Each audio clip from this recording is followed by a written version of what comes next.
quietos por un momento y oremos. Inclina tu rostro. Presentemos una vez más delante del Señor, porque delante de su palabra que ahora nos exponemos. Padre, gracias, porque estamos delante de ti y delante de tu palabra en el precioso nombre de Jesucristo. Sabemos que tu palabra todo lo escudriña y que tu Santo Espíritu escudriña lo profundo tuyo y lo profundo del hombre. Por eso abrimos nuestro corazón para que tu palabra y tu Santo Espíritu nos escudriñe. Y si hay algo malo y perverso en nuestro corazón, tiene la libertad de sacarlo y echarlo fuera, o de mostrarnos para nosotros arrepentirnos y poder sacarlo de nuestras vidas, porque queremos ser siempre gratos y agradables delante de ti. Queremos estar un día contigo por toda la eternidad, para gloria y honra de tu nombre. Amén y amén. ¿Cuántos le dan un aplauso al Señor?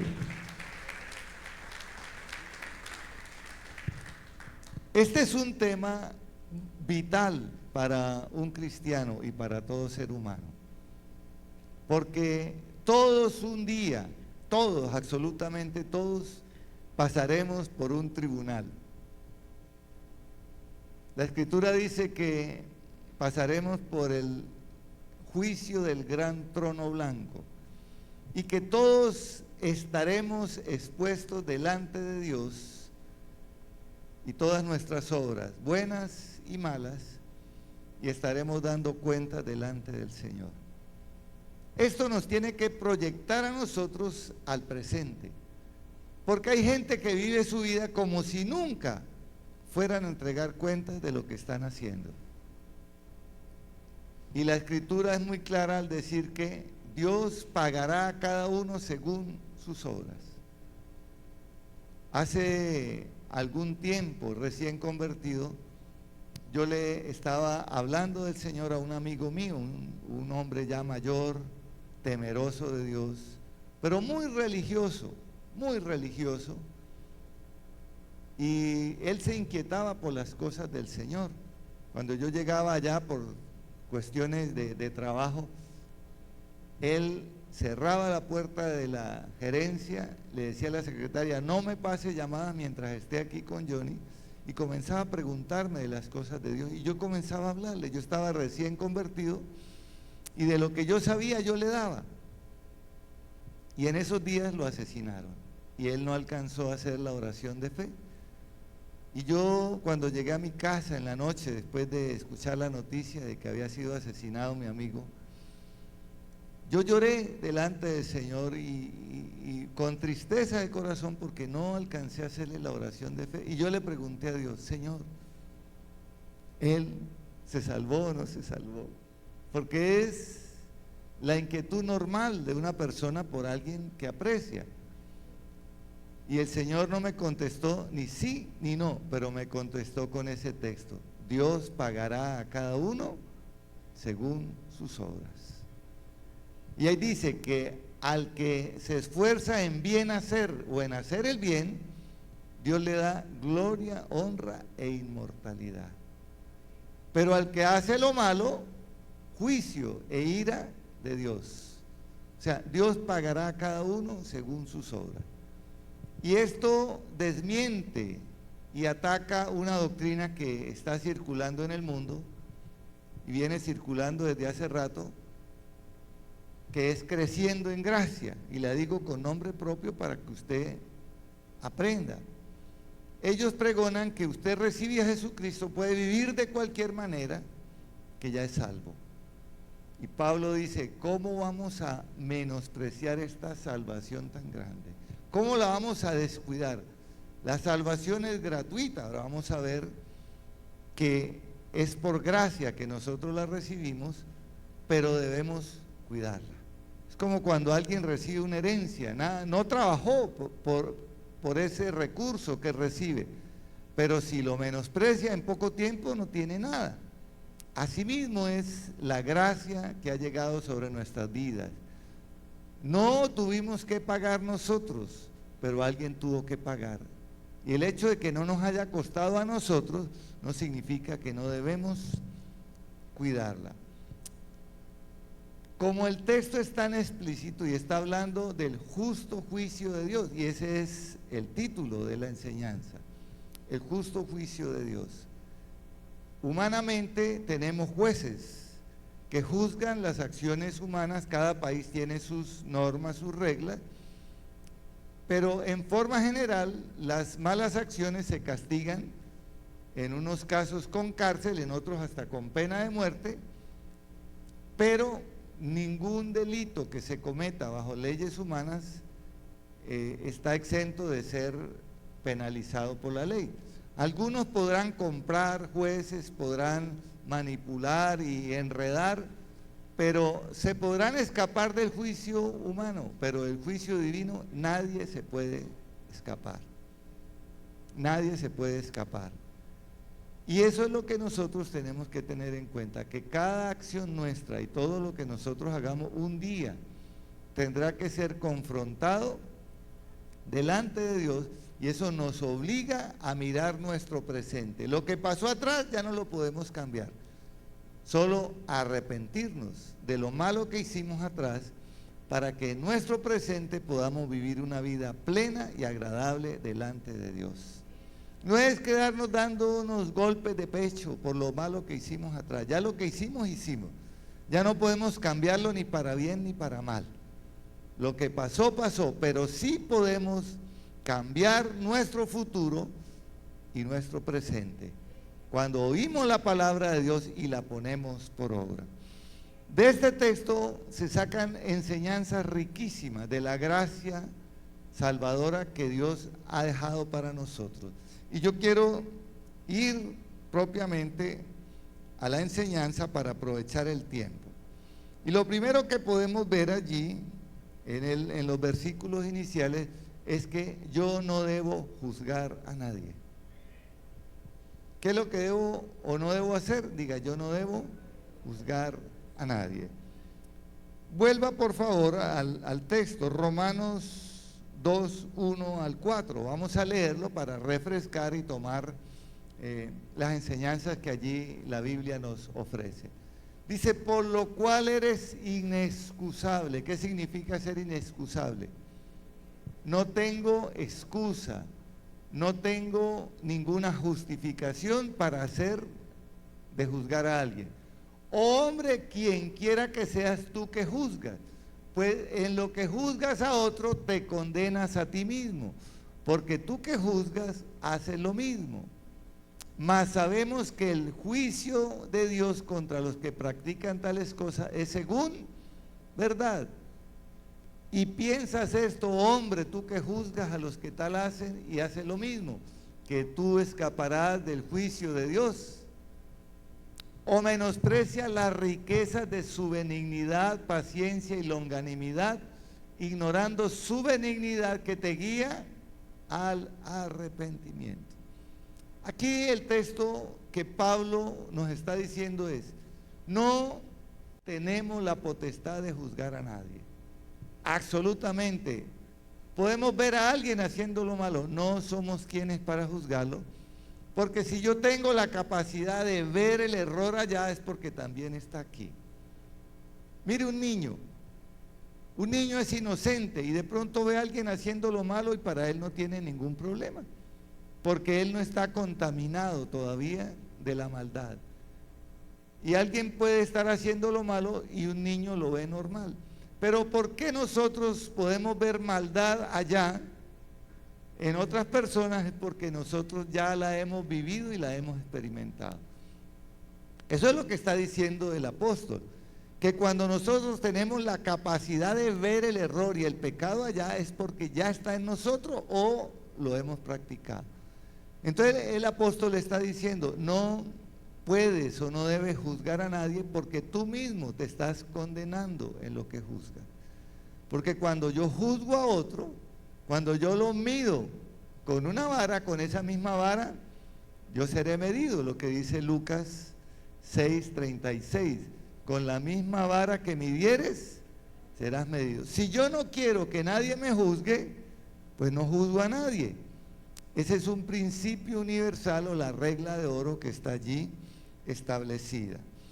Entonces, un buen ejemplo de esta manera de pensar es la ilustración de Jesús, una parábola del fariseo y el publicano que está en Lucas 18, del versículo 9 al 14. Por favor, colóqueme ese texto, Lucas 18, del 9 al 14. Entonces, mire lo que dice, son palabras del Señor Jesucristo. Dice, a unos que confiaban en sí mismos como justos y menospreciaban a los otros, dijo también esta parábola.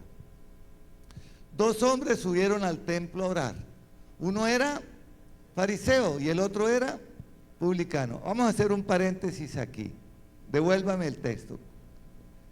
El uno que era fariseo es una persona cumplidora de la ley, religioso, que delante de los hombres aparenta ser bueno. Y el publicano era el recaudador de impuestos, abiertamente una persona corrupta que cobraba más de lo que tenía que cobrar. Ya estamos ahora, sigamos. Siguiente versículo, el 11.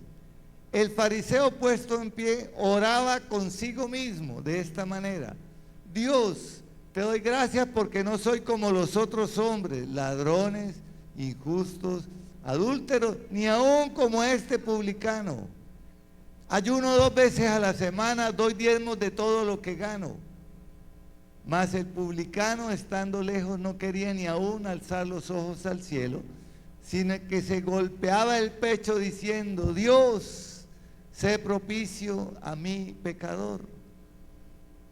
Os digo que éste descendió a su casa justificado antes que el otro, porque cualquiera que se enaltece será humillado, y el que se humilla será enaltecido. Cuando uno da testimonio de uno mismo, la Escritura dice que ese testimonio no tiene validez. ¿Cómo tiene que tener validez el testimonio? Que venga de otra persona, y yo podría corroborarlo, pero tiene que venir de afuera. Aquí, este hombre religioso, fariseo, que Jesús los atacaba por su hipocresía, dice Jesús que oraba consigo mismo. Entonces, aquí me pone a pensar, ¿será que nuestras oraciones son con nosotros mismos o son con Dios? Porque con la disposición que yo entre a orar, ¿estoy orando con Dios o estoy orando conmigo mismo? Si yo voy delante de Dios a exaltarme como el fariseo: Señor, te doy gracias porque no soy como los otros hombres, miserables, pecadores, ladrones, adúlteros, fornicarios. Gracias, porque me das para poder diezmo hasta de lo más chiquitico, no se me escapa nada. Dice que él se está justificando a sí mismo. Mientras que el otro, y es más, para más completar, se sentaba en la primera fila. Con esto no estoy diciendo que los que se sientan que los que se sientan en la primera fila son fariseos. No, eso no tiene nada que ver. Ese era el chiste de hoy, ¿no? Entonces señaló al que estaba atrás. Dice: no, soy como aquel ladrón, aquel publicano que roba a la gente, que cobra más de lo suficiente, que pide soborno, que pide cebellé.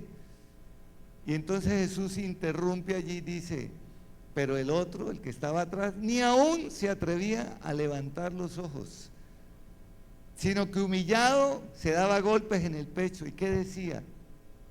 Sé propicio a mí, que soy un pecador. Entonces Jesús pregunta: ¿cuál de los dos? O él dice: ¿cuál de los dos descendió justificado? ¿El que se justificó a sí mismo o el que se arrepintió y se daba golpes de pecho? El publicano, porque se humilló delante de Dios. No somos quienes para juzgar a alguien que está haciendo lo malo. Y sabe que a veces caemos en la tentación de juzgar. Cuando escuchamos una noticia: uy, ese tipo, yo he escuchado de cristianos decir, merece la pena de muerte. Estamos juzgando y condenando a alguien por un delito que haya cometido. De pronto no hemos matado a un niño, ni hemos matado a una mujer embarazada, ni hemos hecho cosas terribles. Pero eso no nos da derecho de juzgar a nadie. Porque el apóstol está diciendo, tú que juzgas, tiendes a hacer lo mismo. Y esta parábola de Jesús ilustra cómo es que Dios mira el pecado. Dios mira el pecado, todos, absolutamente todos pecamos. El que diga que no ha pecado es un mentiroso y hace mentiroso a Dios. O sea que más grave todavía. Entonces, si todos hemos pecado, si todos pecamos, ¿cuál debe ser nuestra reacción o nuestra posición delante de Dios? Humillación y arrepentimiento, porque Él dice, por tu corazón no arrepentido. El publicano se humillaba a sí mismo porque sabía su condición, pero el fariseo se creía muy bueno, se creía santo. Y déjeme decirle que así nosotros vivamos una vida de santidad, la debemos vivir para con nosotros y para con Dios. No es para estarnos comparando con nadie, ni mucho menos para menospreciar a otro, o muchísimo menos para juzgarlo, porque yo no tengo la potestad de juzgar a nadie. ¿Y quién tiene la potestad de juzgar a las personas? Por favor, colóqueme Juan 12:22. Mire, porque este texto el Señor me despertó a la 1 de la mañana. Se me había olvidado y el Señor me recordó que debía incluirlo dentro de la enseñanza. Juan 12:22. Felipe, no, ese no es entonces. Perdón, déjeme buscarlo aquí un momentico, porque yo lo anoté. Yo no me confío. A ver, es Juan 5:22, perdón, 5:22.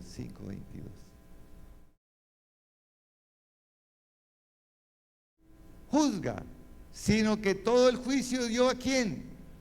¿Sabía usted que Jesucristo es el que nos va a juzgar a todos? Yo no tengo derecho de juzgar a nadie. ¿A quién le dio la potestad de juzgar el Padre? A Cristo. Ahora colóquenme en el mismo capítulo el versículo 27, por favor. Versículo 27. Y también le dio autoridad de hacer juicio por cuanto es el Hijo del Hombre. Jesucristo se ganó el derecho de juzgar porque Él pagó el precio de nuestros pecados. Por eso Él es el único que tiene derecho a juzgarnos. Yo no tengo derecho a juzgar a nadie. Jesucristo es el único. ¿Qué hacer yo? ¿Cuál debe ser mi actitud frente a los pecadores? Orar por ellos, no juzgarlos ni condenarlos, mucho menos, sino orar y pedirle a Dios que se arrepientan y que ellos tengan la oportunidad de conocerle así como tú y yo le hemos conocido. Puedes darle un aplauso al Señor por esto. Y el apóstol dice, ¿acaso justificándote vas a escapar del juicio de Dios? Alguien con mucho dinero puede comprar jueces, puede comprar los mejores abogados, los penalistas y salir libre, pero escapará del juicio humano, pero el juicio de Dios nadie puede escapar, porque en el mundo espiritual Dios juzga según verdad. En la tierra o en los diferentes países se puede juzgar según la economía. Porque a veces uno dice, ¿cómo esta persona que hizo esto tan terrible ya está libre? Y solo pagó 2 años de cárcel. Y el otro día, alguien que por allá en el Valle del Cauca se robó un caldo Maggi, lo encarcelaron como por 5 años por robarse un caldo Maggi en un supermercado. Porque no tuvo dinero para pagar un abogado o para comprar un juez. Y perdónenme, pero la corrupción que hay, no solamente en Colombia, sino en el mundo, ha llevado a que la justicia sea parcial y no se haga según la verdad, sino según las conveniencias. Y esto no nos lo estamos inventando nosotros. Pero no somos quienes ni siquiera para juzgar a los jueces injustos, porque en la Biblia también habla Jesús de un juez injusto, que todos los días recibía una viuda que le decía, hazme justicia de mi adversario, hazme justicia. Y dice que este juez injusto, que ni temía a Dios ni temía a los hombres, dijo, porque esta mujer es tan cansona y tan impertinente, voy a hacerle justicia, no vaya a ser que pierda la paciencia. Pero el corolario de esa parábola dicha por Jesús es, ¿cuánto más el juez justo del universo no hará justicia a sus hijos que claman día y noche? O sea, la actitud nuestra no es juzgar a nadie, sino humillarnos delante de Dios y pedir y clamar porque haya justicia en la tierra. ¿Cuántos oran por justicia en Colombia? Yo oro por justicia en Colombia. Cada vez que nos reunimos acá oramos que sea erradicada la corrupción y todas las prácticas corruptas que por generaciones se han enquistado en Colombia, pero por eso Dios está levantando una generación de gente correcta, de gente íntegra, que ha entendido la gracia y la misericordia de Dios, que nos hemos arrepentido y que valoramos que Dios es el juez justo del universo. Amén. Y allí dice que Dios tiene paciencia para con ellos por su longanimidad. ¿Qué es la longanimidad? Largura de ánimo, largura de ánimo. Es decir, cuando alguien es paciente, como cuando los niños son tan intensos y la mamá comienza a decirle, va una, va dos. Y cuando ya le colma la paciencia, dijo, tome, mijo, esto es lo que usted estaba buscando. O sea, le da una espera para que la persona se arrepienta, para que la persona deje de hacer lo malo. Eso es lo que hace Dios. ¿Por qué no ha juzgado a los malos? Es más, ¿por qué no ha metido al infierno a Satanás? ¿Usted nunca se ha preguntado por qué Dios no ha metido al infierno a Satanás? Lo puede hacer, no tiene ningún problema. No alcanzamos a comprender esa longanimidad de Dios, pero es eso, Dios da espera. Satanás no se va a arrepentir, pero el ser humano sí. Mientras haya vida, hay esperanza, y es la longanimidad de Dios la que nos mantiene con vida, para que nosotros entendamos la misericordia y la gracia de Dios que nos cubrió para no juzgar a otras personas. Lo que tenemos es que orar por ellos y pedirle al Señor que ellos también tengan la oportunidad de conocerle. Amén. Bien, hay una segunda enseñanza que podemos sacar de este pasaje, y es cómo juzga Dios, porque ya vimos que no tenemos la potestad de juzgar, que el único que tiene la potestad es Jesucristo, el Hijo de Dios, porque pagó el precio de nuestras culpas. Ahora, ¿cómo juzga Dios? Según verdad. Entonces volvamos al texto y vamos a leer del versículo 5 al versículo 11, por favor. Leamos Romanos 2, versículo 5. ¿Qué dice Romanos 2, versículo 5 al 11? Pero por tu dureza y por tu corazón no arrepentido, atesoras para ti ira para el día de la ira y de la revelación del justo juicio de Dios. ¿Cómo es el juicio de Dios? Justo. Siga, por favor. El cual pagará a cada uno conforme a sus obras. Vida eterna a los que perseverando en bien hacer buscan gloria y honra, inmortalidad.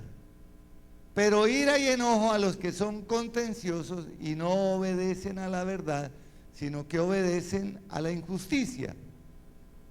Tribulación y angustia sobre todo ser humano que hace lo malo, el judío primeramente y también el griego.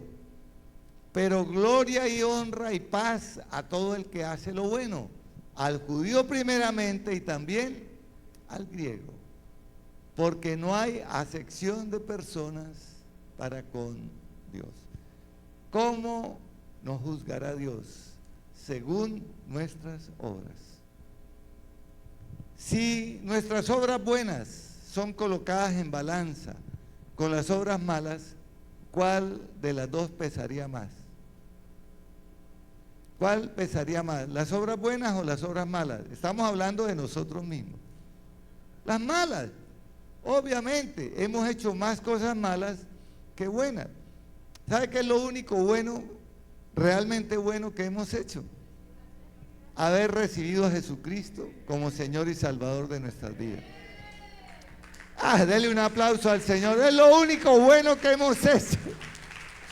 De resto nos hemos equivocado en casi todo. De resto nos hemos equivocado. Pero Dios dice aquí que juzga según verdad. Dios no se deja impresionar por una buena pinta. Dios no se deja impresionar por una oración elocuente. ¿Sabía usted que a Dios le da lo mismo una oración de media hora que una oración de medio minuto? Eso me lo dijo el Señor. Cuando uno llega tan cansado y dice, ay Señor, vengo tan cansado, ¡pum!, se queda uno dormido, ni siquiera alcanza a darle gracias. Esa oración de medio minuto el Señor la aprecia. ¿Sabe por qué? Porque sale de lo profundo del corazón. Ahora, si yo tengo tiempo para orar, o como hoy en la madrugada, a la 1 de la mañana me despertó el Señor. Y entonces, Señor, y yo me acosté cansadísimo, ¿y por qué estoy así con los ojos abiertos?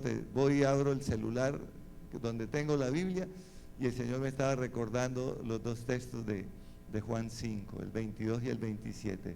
El único que tiene la potestad de juzgar es Jesucristo. Se me había olvidado incluirlos en la predicación. Y mire la ternura del Señor. Me ayudó complementando lo que usted necesitaba saber. De pronto lo sabemos, pero no hay como que se nos recuerde o se nos diga explícitamente. Entonces Dios juzga según verdad y conforme a nuestras obras. Dice, a los que hacen lo bueno, ¿qué reciben a los que hacen lo bueno? Paz, gloria, honra e inmortalidad. Es decir, garantizamos nuestra vida eterna, pero en paz y en gloria, es decir, al lado de nuestro Señor. Y a los que hacen lo malo, ¿cómo se les retribuirá? Dice que ira y enojo, ira y enojo. ¿Y cómo es la ira y el enojo de Dios? Terrible, terrible.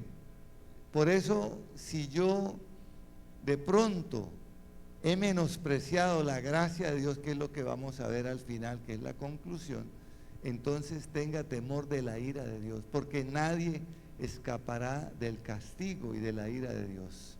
Humanamente podemos hacer muchas cosas, pero en el momento en que nosotros partamos de este mundo, ya nos exponemos a una eternidad. Y el día del juicio solamente hay dos veredictos. Aquí hay 4 abogados que puedo ver claramente. En un juicio, ¿cuáles son los dos veredictos posibles, doctores? Condena o absolución. O sea, no hay término medio, no hay término medio. O se condena o se salva. Y si uno pregunta a una persona que tenga temor de Dios, ¿cuál de las dos quiere? Salvación.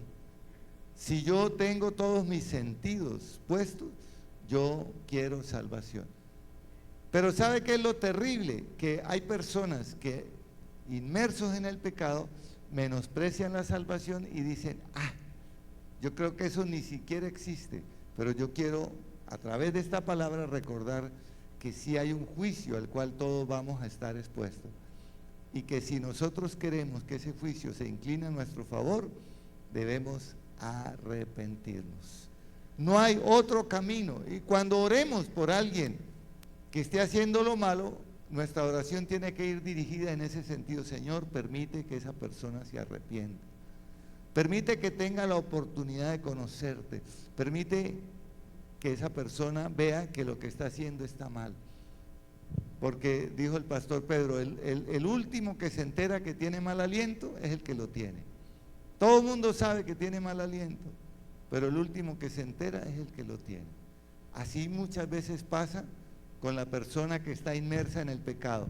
Su conciencia ya se cauterizó y ni siquiera es consciente que las cosas que hace son malas o que dañan a otros, porque se acostumbró a esa manera de vivir.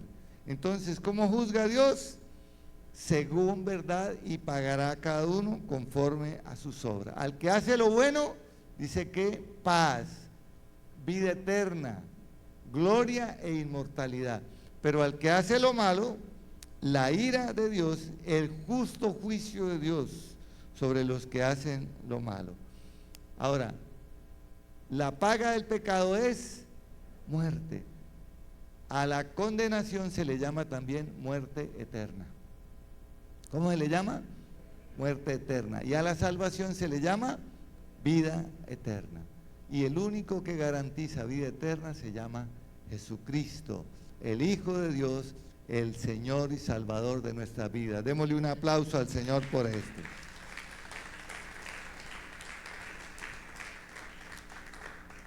Y hay un tercer espacio aquí dentro de esta enseñanza que un día yo le pregunté al Señor. Le dije, bueno, Señor, ¿y cómo se salvan los que nunca han oído de Jesucristo? ¿Usted no se ha preguntado eso?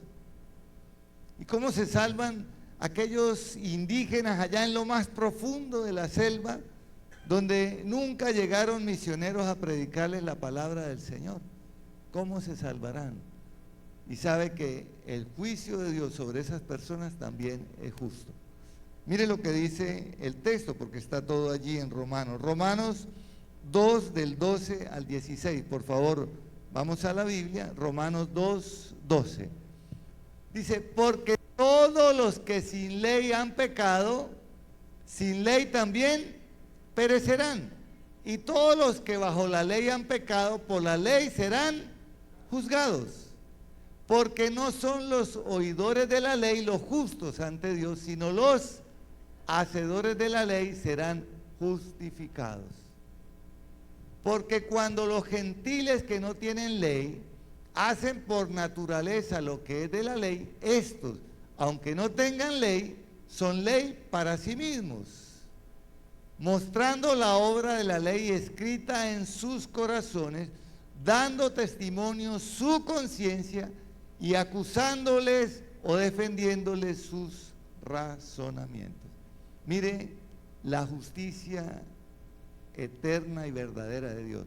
Aquellas personas que no tuvieron la oportunidad de conocer de Jesucristo, que nunca se les predicó, Dios ya previó esa parte. Y el apóstol está diciendo, Dios dejó escrita en las tablas de su corazón leyes espirituales. En el espíritu del hombre, todos tenemos un espíritu que es lo que nos mantiene con vida. Hay tres partes. Yo lo he dicho aquí muchas veces y es necesario que lo entendamos. Hay tres partes vitales en nuestro espíritu. Una es la comunión, lo que nos permite adorar a Dios en espíritu y en verdad. La otra es la intuición. Estamos hablando de eso a los líderes los miércoles, de la intuición. Y la otra es la conciencia. En nuestro espíritu Dios dejó ya una herramienta que se llama la conciencia. ¿Y qué hace la conciencia? Nos recuerda las leyes eternas de Dios, así nadie nos haya hablado del Evangelio. Así nadie nos haya hablado de la ley. Porque la ley, ¿por quién fue establecida en la tierra? Por Moisés. Se le llama la ley de Moisés, donde se hizo un decálogo de 10 mandamientos y luego se desglosaron por áreas, área social, área de salud, área de convivencia, área sacerdotal, y están todas las leyes que son, los que las han estudiado, 400 y pico de leyes. ¿Cuántas? 526, bueno, muchísimos decretos. O sea que aquí lo que está diciendo el apóstol es, los que pecaron estando dentro de la ley, ¿quién los juzgará? La misma ley. Pero los que pecaron sin ley también perecerán.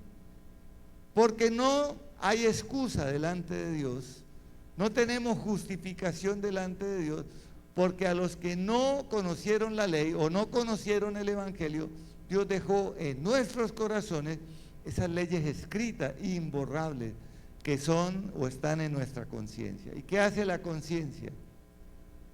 ¿Nos acusa o nos defiende? Usted algún día se ha enfrentado a una acusación falsa. Yo me he enfrentado a acusaciones falsas. ¿Y sabe cuál es la actitud de una persona que se enfrenta a una acusación falsa? Paz, paz. Tiene uno paz, así se reúnan personas para acusarlo. A Jesús buscaron testigos falsos para acusarlo y Jesús no hablaba nada, porque él tenía su conciencia tranquila de que lo que le acusaban no era cierto. Pero cuando usted ha hecho algo malo y usted se quiere justificar, ¿qué pasa dentro de usted o dentro de mí? La conciencia nos dice: mentiroso, mentirosa, usted está mintiendo, eso no es así. Déjeme decirle algo. Dios en su infinita sabiduría y gracia nos dejó esa herramienta para que nuestra conciencia nos defienda o nos acuse. ¿Y para qué la conciencia nos acusa? Para que vayamos al arrepentimiento. Y yo meditaba cuando yo le pregunté hace años al Señor esta pregunta y decía, claro, en el Amazonas había una tribu que se llamaba los pigmeos. ¿Cuántos recuerdan los pigmeos? Eran pequeñitos y eran caníbales. Ellos comían carne humana. Pero ¿sabe qué hacían ellos? Ellos no se comían entre ellos mismos. Ellos iban a otras tribus y mataban a otras personas para comérselas. ¿Por qué no se comían dentro de ellos mismos? Porque ellos sabían internamente que lo que estaban haciendo estaba mal hecho. ¿Quién les dijo a ellos que nadie les había predicado que matar era malo? La conciencia que está dentro del corazón, que nos defiende o nos acusa. Ahora, el corolario, la conclusión de esta enseñanza, Romanos 1:17, Romanos 1:17, por favor. ¿Qué dice la palabra de Dios? Porque en el Evangelio la justicia de Dios se revela por fe y para fe, como está escrito, mas el justo por la fe vivirá. Déjeme decirle algo. En el Evangelio, en el tiempo en que vivimos, en la era de la gracia, en la era en que el Espíritu Santo es quien dirige la iglesia, la justicia de Dios se revela por fe. ¿Sabe qué es lo que significa que la justicia de Dios se revela por fe? Que ya no necesitamos ir a sacrificar un animalito inocente para que Dios nos perdone, porque así había que hacer en el Antiguo Testamento. Por los pecados había que ofrecer el sacrificio, la sangre de un animal inocente. Porque la sangre que cubre nuestros pecados ya fue derramada una sola vez y para siempre. La sangre preciosa de Jesucristo que hablamos aquí en estos domingos anteriores es la que nos cubre en el Evangelio. La gracia de Dios nos cubre y esa justicia de Dios se revela por fe y para fe. ¿Qué es lo que tengo yo que creer para ser cubierto por la justicia de Dios? Creer que Jesucristo pagó el precio que merecían mis pecados y al yo creerlo y al yo arrepentirme de mis malas acciones, soy cubierto por la justicia de Jesucristo. ¿Sabe? Usted y yo no somos justos porque hayamos hecho obras de justicia. Porque ¿sabe cómo son delante de Dios nuestras obras de justicia? Como trapo de inmundicia. No es por nuestras obras de justicia que Dios nos justifica. Dios nos justifica por la sangre de su Hijo que nos cubrió y nos declara justos delante de Dios. Eso es lo que significa ese texto. En nuestro Evangelio, en el Evangelio que nosotros vivimos y practicamos, nuestra fe nos lleva a reconocer que somos pecadores y que Jesucristo pagó el precio de nuestros pecados y su justicia ahora nos cubre. No tenemos que ir a una cruz a ser crucificados porque ya hubo quien lo hizo por nosotros. Colócate en pie y vamos a orar, vamos a cerrar este tiempo entendiendo que la única reacción nuestra ante el juicio de Dios que es justo es arrepentimiento. ¿Cuál es nuestra única reacción? Arrepentimiento. Todos los días debemos vivir arrepentidos de lo malo que hicimos y de lo malo que pensemos hacer. para que nuestra vida sea una vida agradable delante de Dios. Levanta tus manitas al cielo. Padre, muchísimas gracias por tu palabra que nunca regresará vacía. Tu palabra es la que nos lleva a la vida eterna. Y hemos oído, Señor, cómo el apóstol, a través de esta carta a los romanos, él nos lleva a que nosotros meditemos en el juicio justo tuyo. No somos quienes para juzgar a nadie. Señor, perdónanos si de pronto en nuestro corazón hemos juzgado a alguien. Perdónanos si la actitud de nuestro corazón ha sido de juicio hacia aquellas personas que hacen lo malo. Perdónanos, Señor. Ayúdanos a vivir una vida digna y agradable delante de ti. Guarda nuestra boca de proferir juicio. Guarda nuestra boca de proferir palabras que acusen, que enjuicien a otras personas, porque nosotros mismos hacemos estas cosas. Perdónanos, Señor, porque al juzgar a otro, nosotros nos estaríamos juzgando a nosotros mismos. Perdónanos, Señor. Ayúdanos a entender el justo juicio tuyo. Tú pagarás a cada uno según sus obras. Tú pagarás al que se esfuerza en hacer lo bueno, con paz, con gloria, honra e inmortalidad. Una vida unida a ti por toda la eternidad. Pero ira y juicio de Dios contra los que hacen lo malo, contra los que aún disfrutando de la longanimidad de Dios no aprovechan el tiempo para arrepentirse, sino que consideran que tú les vas a perdonar aunque ellos no se han arrepentido. Señor, que no juzguemos a estas personas, que por el contrario clamemos a ti porque estas personas se arrepientan y lleguen al igual que nosotros a conocerte. Porque el justo juicio de Dios se revela desde el cielo por fe y para fe en el Evangelio. Mas el justo por la fe vivirá. Señor, que esa fe que has colocado en nuestro corazón nunca desmaye, sin importar los tiempos que vivamos, sin importar las circunstancias que experimentemos, sin importar las cosas que veamos, que podamos permanecer íntegros y justos delante de ti.